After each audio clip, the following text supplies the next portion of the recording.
Ryujin Seiya is an ordinary Japanese guy who just got cold called by a goddess named Ristarte to save the world. No application, no interview, just a divine summons straight out of nowhere. And the moment his name gets pulled, the universe drops an absolutely broken gift on him, an adaptation skill so overpowered that the highest-ranking goddesses in the entire divine realm start losing their composure over this man. Some of them want to train him. Some of them want to marry him. All of them are becoming a problem for Ristarte, who recruited him and is now deeply regretting how attractive she made this assignment sound.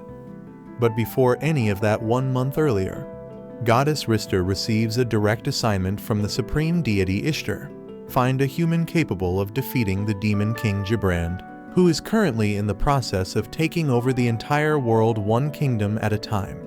The mission comes with a reward. Completing it raises Ristarte's divine rank significantly. She needs that promotion. She sits down with a full list of available Japanese men and goes through it like she's casting the lead role in a blockbuster. After going through so many names, her head is practically overheating. She finally lands on one that stands out from everyone else: Ryujin Seiya, known as Seiya. Highest stats on the entire list by a significant margin. He's the one. She activates her teleportation magic and pulls him directly into the divine realm. When Seiya materializes in front of her, Ristarte was not prepared for what showed up. Good-looking, calm energy, a voice with natural riz built in. She collects herself and explains the situation. He's the chosen hero. The Demon King is a serious threat, and his role is to develop his powers and defeat him. Seiya listens to all of this carefully and then asks one completely reasonable question. What happens if the Demon King defeats him instead? Ristarte explains that if he dies in battle, he gets sent back to his original world. Seiya absorbs this information, nods, and tells her he wants to train before doing anything else. Ristarte was expecting excitement. She was expecting the energy of someone who just found out they're the main character. Instead, Seiya wants 3 full days of preparation before he'll even fight low-level slimes. She is annoyed in a way that is difficult to fully express. She waits anyway because she doesn't have better options. 3 days pass. Ristarte goes to check on his progress, expecting modest improvement.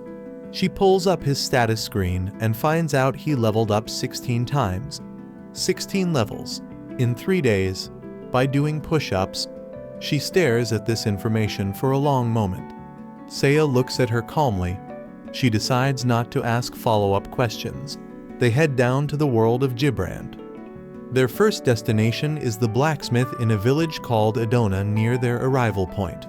Seiya walks in and immediately tries to purchase 3 anti-magic armor sets simultaneously because in his opinion thorough preparation requires complete equipment.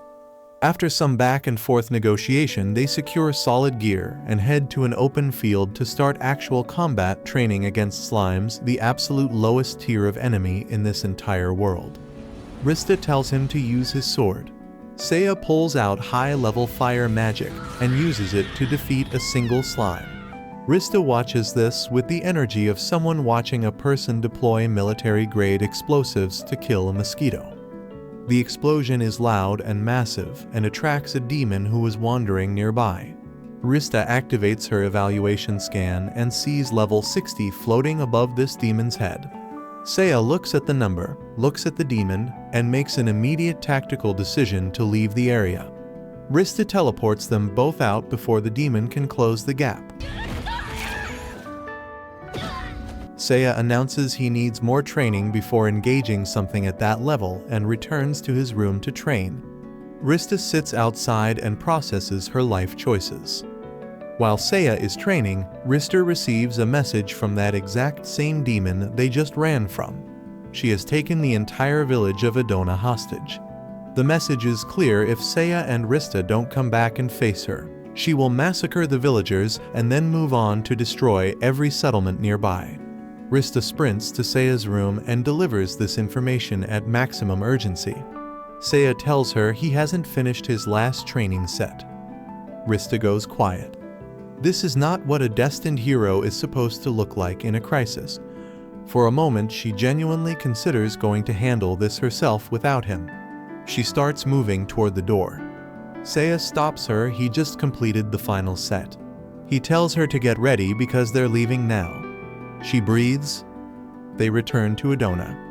The demon is absolutely delighted to see them. She has been waiting, and she loves nothing more than strong opponents to fight. She wastes no time and launches a high-speed slash at Seiya the moment he arrives, expecting to end this quickly. Seiya takes the hit. He doesn't move. She stares at him. His defense stat just absorbed everything she had. She decides this is more interesting than expected and releases her true form. Her disguise dissolves as she stabs herself deliberately to trigger an evolution, her body expanding and transforming into a massive horn demon named Chaos Machina. She launches herself into the air and comes down on Seiya with a ground-shattering impact that should have left a crater where he was standing. He holds his ground. Rista is watching this from the sideline, and something is not adding up mathematically. She activates her highest level evaluation scan to see what's actually happening with Seiya's stats. She finds his defense stat sitting at maximum, completely maxed. The man spent 3 days doing push-ups and produced an unbreakable defense stat. She stares at this screen for a concerning amount of time. Seiya has had enough of Machina.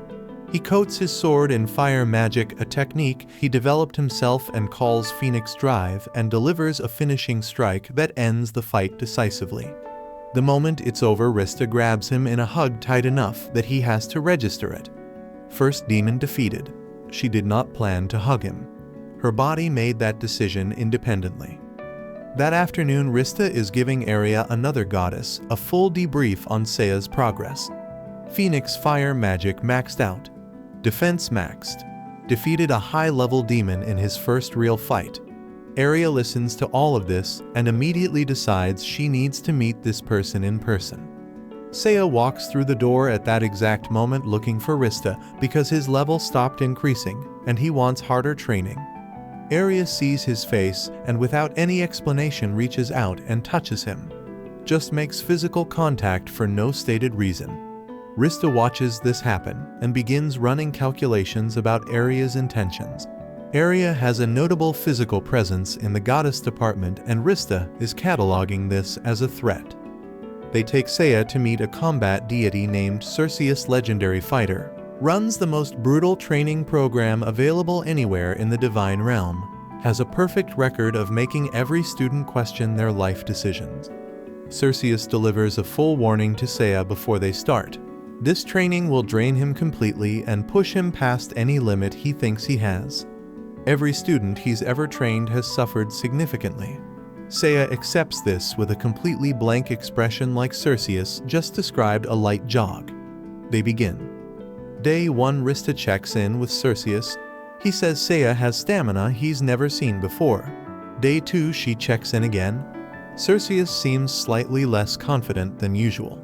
Day 3, Rista arrives and finds Circeus looking like he just witnessed something that rearranged his understanding of reality. Circeus admits, with visible difficulty, that earlier that day Seiya defeated him. For the first time in his existence as a combat deity, Circeus lost. When Seiya came back looking for more training, Circeus threw his sword across the room and physically refused to continue. The god who has never lost surrendered to a Japanese guy who has been in this world for less than 2 weeks because he simply could not keep up with Seiya's adaptation skill. Rista gets summoned to meet with Ishtar. She delivers her full report. Seiya has maxed multiple base stats, defeated a high-level demon in combat, and has now defeated Circeus, a deity who was physically superior to most gods in existence. Ishtar listens and exhales with genuine relief for the first time in a long time. Seiya's adaptation skill is everything they needed. Ishtar issues a new mission immediately. Travel to the city of Seinol and eliminate an undead threat that has been targeting the church there. Seiya and Rista arrive in Seinol. The church looks completely peaceful. No signs of undead activity anywhere. They meet the church pastor and 2 young kids named Mash and Alulu who had been assigned to locate the undead. Everyone is standing around and nothing seems wrong. Then, without any warning or explanation, Seiya raises his hand and fires a custom holy spell directly at the pastor. The pastor's body begins dissolving from the outside in the human disguise, peeling away to reveal his true form underneath. He was an undead the entire time, hiding in plain sight, and nobody in the building detected it except Seiya, who identified him the moment he walked in. With the disguise gone, Seiya draws his sword and eliminates the undead in a single clean strike. Mash and Alulu watch this entire sequence and immediately announce they want to become his disciples. They make this offer more appealing by revealing a significant piece of information: they are descended from dragons and can personally escort Seiya to the Dragon Kingdom, where an anti-demon king sword is stored, a weapon specifically capable of defeating the Demon King. Seiya, who has strong preferences for efficiency over conversation, agrees to take them along because the sword is useful.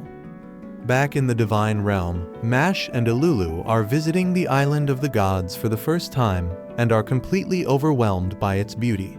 Seiya sets up training schedules for both of them. Alulu will study fire magic under the goddess who originally taught Seiya, while Mash heads to Cerseus for physical training. Cerseus, who recently surrendered to Seiya, now has to train Seiya's student. This is his life now. Meanwhile, Arya tries to take Seiya to meet other goddesses for additional training. On the way, they accidentally cross paths with Valkyrie, the strongest combat goddess in the entire Divine Realm, functionally the most powerful being available for training. Valkyrie has one deeply specific personality flaw. She is aggressively and enthusiastically hands-on with other goddesses' assets and has absolutely no shame or self-awareness about it. She treats other goddesses' personal space as a free-for-all. Arya decides she cannot in good conscience introduce Valkyrie to Seiya at this stage and redirects. They go to visit a goddess named Nayla instead. Nayla's reputation is extraordinary, the fastest being in the entire Divine Realm. Combat speed that makes her untouchable in a fight, unanimously considered the quickest among all the gods.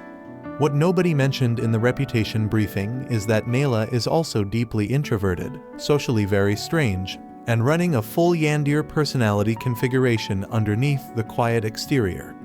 Seiya accepts her training because her speed is exactly the skill he needs, even though her energy is a bit unsettling. He begins training. A few hours later, Ristarte runs into Nayla unexpectedly and notices she looks completely flustered.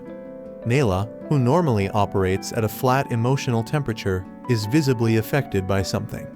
When Ristarte asks what happened, Nayla quietly admits that she thinks she may have developed feelings for Seiya, specifically for the quality of his power. She says it with the sincerity of someone making a formal declaration. In the days that follow, Ristarte catches Nayla in the garden in the middle of changing outfits. She's swapping into the most attractive thing she owns, styling herself specifically to catch Seiya's attention, with a long-term goal of getting him interested enough to propose marriage. Seiya finds out about this and rejects her directly and without softening it. Nayla is genuinely hurt. Seiya does not revise his answer. On a later mission, Seiya and Ristarte are traveling when they come across a group of Imperial soldiers in active combat with a demon named Flickers. The fight is going extremely badly for the soldiers. Flickers is operating at a movement speed so extreme that every attack from the knights passes through empty air. She dodges everything without effort and defeats them all without sustaining a single hit. The knights are on the ground. Ristarte tells Seiya to engage. Seiya looks at Flickers' speed and tells Ristarte he needs to train before fighting her. At his current speed he would lose, and losing to Flickers means getting eliminated before he can do anything useful. Fortunately, Flickers decides to leave after finishing off the soldiers rather than sticking around, which gives them time.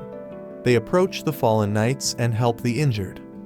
Princess Rose of the Roseguard Empire finds them at the scene and is visibly starstruck meeting the divine goddess Ristarte in person.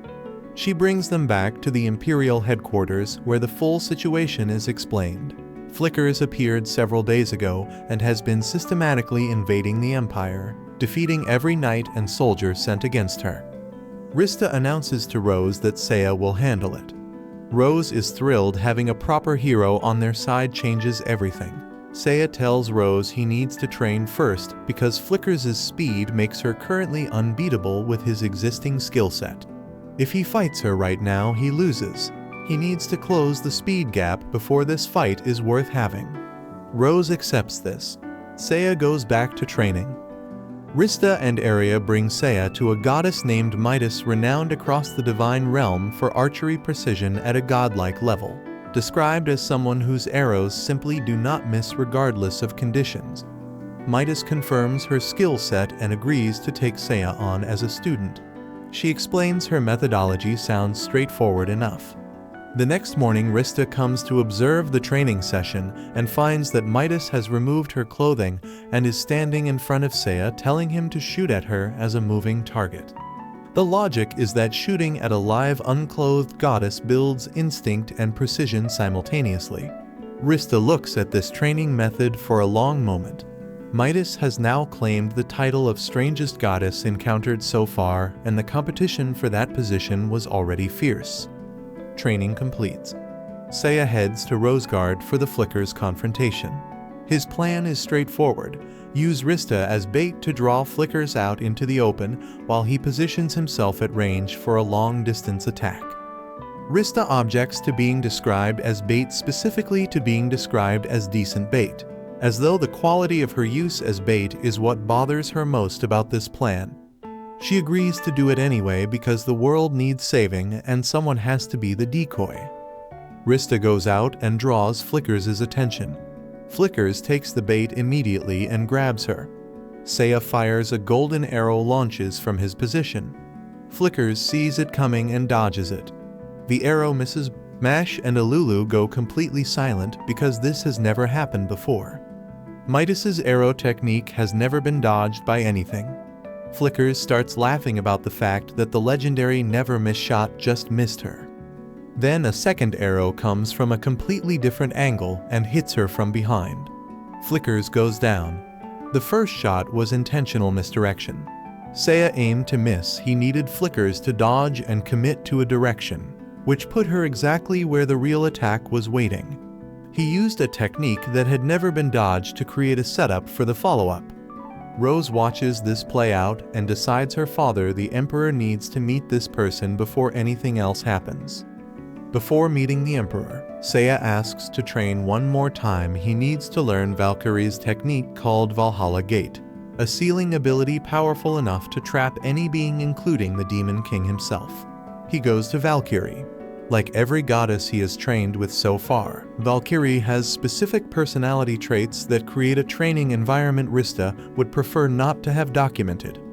The technique involves a ritual that is described in terms that leave enough to the imagination. Seiya emerges with the Valhalla Gate skill.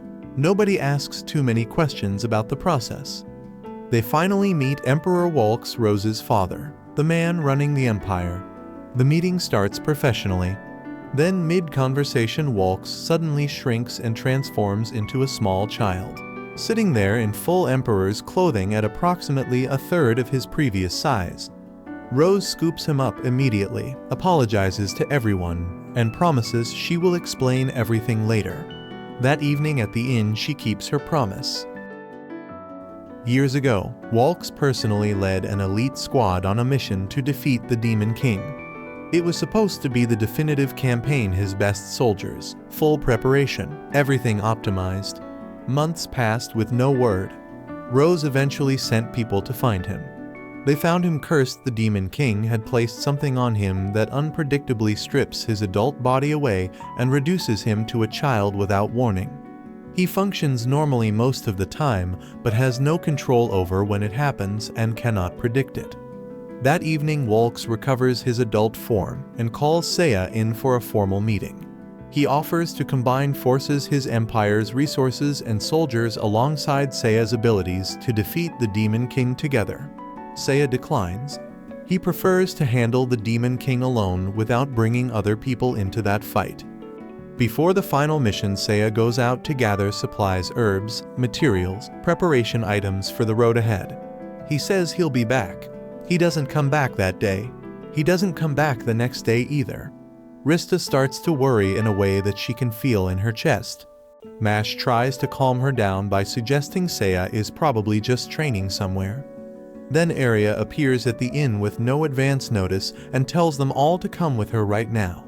Ishtar pulls them into her dimension and tells them exactly where Seiya is. While he was at Emperor Walks's quarters, he stole a map showing the precise location of the Demon King's fortress. He is already there. He went alone without telling anyone. Rista hears this and cannot fully accept it as real information. Arya confirms it. Seiya is at the Demon King's base, solo, without backup, having deliberately not told anyone what he was planning. Then Arya says something she has been holding back for a long time. This is not Seiya's first time being summoned. He was called before years ago, by Arya herself, running the same mission Rista is running now. The same list of names, the same evaluation criteria, the same assignment. Seiya's name came up at the top then too. Arya summoned him, explained the mission, and sent him to fight the Demon King as part of a 3-person team. The team lost. All 3 of them went up against the Demon King and were defeated. When Seiya got sent back to the real world, he came back alone. Both of his teammates were gone. He returned to his ordinary life carrying the weight of watching people fight alongside him and not survive it. That trauma came back with him. So when Rista summoned him the second time, everything Seiya did suddenly make sense in a completely different way. The obsessive training before every fight wasn't overcaution, it was a veteran making sure he never got caught underprepared again. Keeping everyone at arm's length wasn't coldness, it was someone who had already lost the people fighting next to him and had decided he would never let that happen to anyone around him again. His level hadn't plateaued because of his ceiling. It stopped registering increases because he had already maxed it out during his first run. He wasn't a new hero learning from scratch. He was an experienced fighter who had already been through this once, lost, and came back more prepared than anyone realized. His entire distant, professionally detached personality was protection. He was keeping everyone far enough away that when this was over one way or another, the damage to the people around him would be minimal. Rista tells Ishtar to send them to him. Ishtar says no. Rista pushes. Mash pushes alongside her. The pressure builds until Ishtar relents and sends all of them to the Demon King's fortress. They arrive and find Seiya standing barely.